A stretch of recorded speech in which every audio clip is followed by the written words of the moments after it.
আসসালামু আলাইকুম। মাননীয় মন্ত্রীর কাছে আমার প্রশ্ন, সাংস্কৃতিক রাজধানী হিসাবে কুষ্টিয়া সারা বাংলাদেশ সহ বিশ্বে একটা পরিচিত।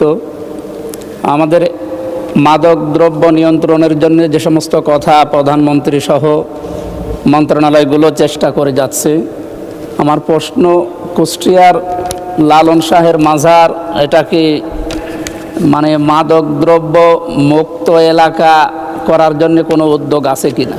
কারণ এখানে তো প্রশাসনের পাহারায় তার জন্ম অনুষ্ঠান এবং মৃত্যু অনুষ্ঠানে যে 3-6 দিন এখানে যে সমস্ত অনৈতিক এবং এই সাংস্কৃতির নামে যে কাজগুলো হয় এগুলো বন্ধ করার কোনো উদ্যোগ মন্ত্রী মহোদয়ের আছে কি না আমার জানার প্রশ্ন।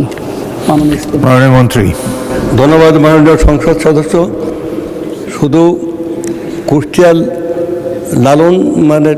লালন শাহের সেই স্মৃতিঘটিত সেই এলাকায় নয়, সারা বাংলাদেশে আমাদের পরিকল্পনা রয়েছে। সারা বাংলাদেশে আমরা মাদকের বিরুদ্ধে আমাদের সরকারের যে পরিকল্পনা রয়েছে মাননীয় প্রধানমন্ত্রী নেতৃত্বে, সেটা আমরা সারা বাংলাদেশকে আমরা মাদকমুক্ত করতে চাই। এখন মাদকমুক্ত করার জন্য ব্যাপক পরিকল্পনা আমাদের আছে। আপনারা খেয়াল করে দেখেছেন, মাদকমুক্ত তখনই হবে যখন একটা সমাজে অর্থনৈতিক কর্মকাণ্ড বৃদ্ধি পেতে থাকবে। অর্থনৈতিক কর্মকাণ্ডের মূল ভিত্তি হচ্ছে আমাদের গ্রামাঞ্চল, এবং গ্রামাঞ্চলের 90% লোক এখানে গ্রামে বসবাস করে। তারা হচ্ছে কৃষক। এক সময় চীনের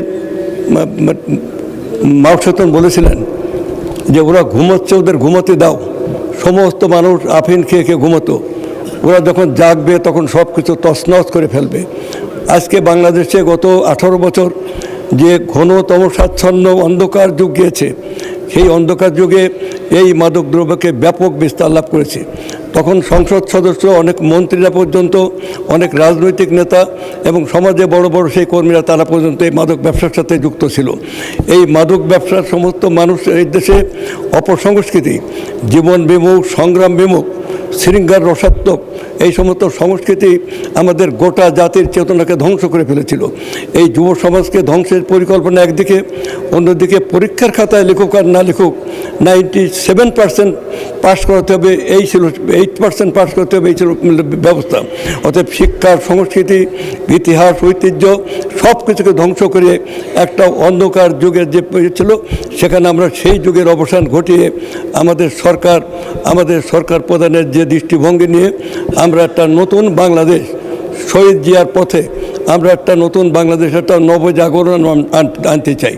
এই নবজাগরণের আলো আমরা সমস্ত মানুষের মাঝে আমরা ছড়িয়ে দিতে চাই, এবং এভাবে আমরা শুধু কুষ্টিয়া নয়, সারা বাংলাদেশের তরুণ সমাজকে এই অন্ধকার যুগ থেকে ফিরিয়ে এনে আমরা আমাদের অর্থনৈতিক উন্নতির মাধ্যমে শুধুমাত্র অর্থনীতি পারে সমাজকে পরিবর্তন করে দিতে, এবং তার সাথে সাথে এই যে উপরিকাঠামোগত যে সংস্কৃতি, ধ্যান ধারণা, মূল্যবোধ, রাজনীতি, আইন কাঠামো এগুলো যুক্ত করে আমরা একটি নতুন জাগরণ আনতে চাই আমাদের দেশে।